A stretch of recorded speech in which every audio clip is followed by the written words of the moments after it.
عبداللہ بن عمرو بن عاص رضی اللہ تعالی عنہ، ان کی وفات کے وقت آیا ہے، وفات کے وقت آیا ہے۔ وفات کے وقت کیا ہے؟ یہ انسان رو رہا ہے، ساروں قطار آنسو بہا رہا ہے، رو رہا ہے، آنکھوں کے اندر آنسو ہے۔ ان کے بیٹے فرزند وغیرہ آ جاتے ہیں اور تسلی دیتے ہیں کہ والد محترم آپ کیوں رو رہے ہیں؟ آپ تو اللہ کے نبی جناب محمد کریم صلی اللہ علیہ وسلم کے ساتھی ہیں، آپ سے اللہ راضی ہو گیا ہے اور آپ اللہ سے راضی ہو گئے ہیں، آپ نے تو اللہ کے نبی کی زندگی کو پایا ہے اور آپ کیوں رو رہے ہیں؟ کہتے ہیں میرے بیٹے، میرے فرزند عزیز، میں اس لیے نہیں رو رہا ہوں بلکہ رونے کی کوئی کیفیت اور ہے۔ ہماری زندگی میں 3 مراحل آئے، 3 مراحل، 3 طرح کے مراحل، 3 وقت ایسے آئے۔ سب سے پہلا تو میں اللہ کے نبی جناب محمد کریم صلی اللہ علیہ وسلم دشمن تھا، میں اسلام قبول نہیں کیا تھا۔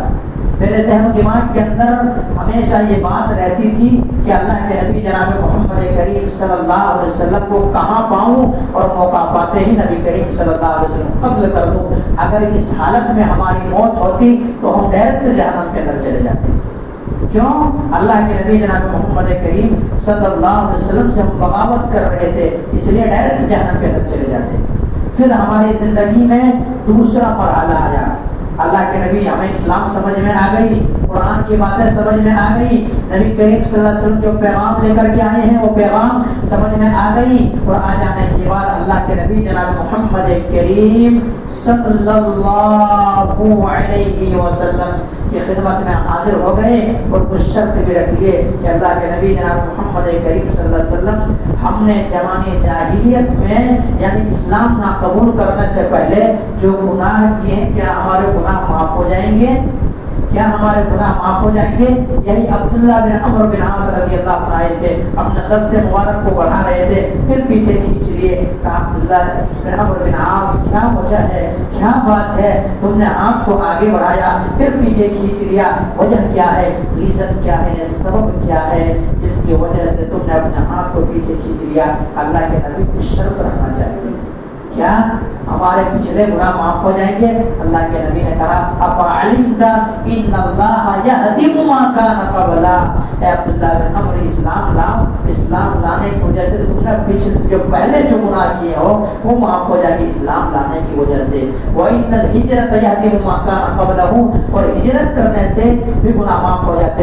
وان الحج یہدم ما کان قبلہ، اور حج کرنے سے پچھلے تمام گناہ معاف ہو جاتے ہیں۔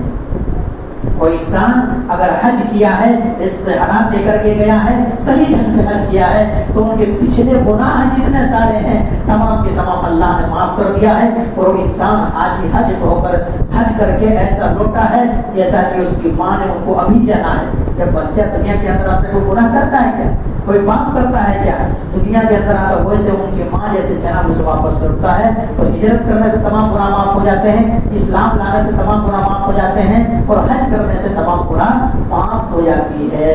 تو عبداللہ بن عمرو نے کہا کہ ہماری جو اللہ کے نبی جناب محمد کریم صلی اللہ علیہ وسلم کے ساتھ جو بیتے ہوئے دن ہے، گزرے ہوئے دن ہے، اگر اس حالت میں ہماری موت ہوئی ہوتی تو ہم اللہ رب العالمین کو امید کرتے کہ اللہ ہمیں جنت کے اندر داخل کر دے گا۔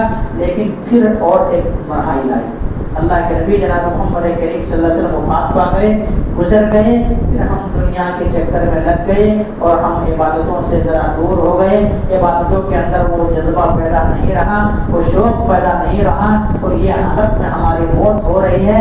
پتہ نہیں اللہ رب العالمین ہم سے سوال کر لے، پوچھ لے تو میں کیا جواب دوں؟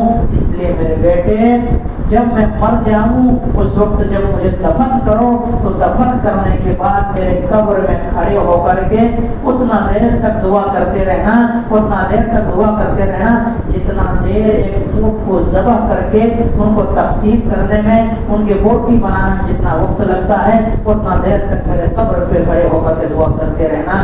میں نہیں جانتا کہ میرے لیے جنت ہے یا میرے لیے جہنم ہے۔ دیکھیے صحابہ کی سوچ، صحابہ کی سوچ، جن سے اللہ راضی ہو گیا ہے، جن سے اللہ راضی ہو گیا ہے، اللہ نے رضامندی کی سرٹیفکیٹ نازل کر دی ہے، رضی اللہ عنہم ورضوا عنہ، اللہ ان سے راضی ہے اور یہ اللہ سے راضی ہیں۔ ان کے ذہن و دماغ کے اندر یہ خوف ہے، یہ ڈر ہے۔ لیکن میرے بھائیوں، ہم اور آپ اپنے دل کے اندر ہاتھ رکھ کے سوچیں، ہمیں بھی مرنا ہے، ہمیں بھی جنت چاہیے، ہم بھی مسلمان ہیں۔ کیا ہمارے سینوں کے اندر اللہ کا خوف ہے؟ ہمارے سینوں کے اندر اللہ کا ڈر ہے؟ اور اللہ نے تو یہی کہا ہے، یا ایھا الذین آمنوا اتقوا اللہ حق تقاتہ ولا تموتن الا وانتم مسلمون۔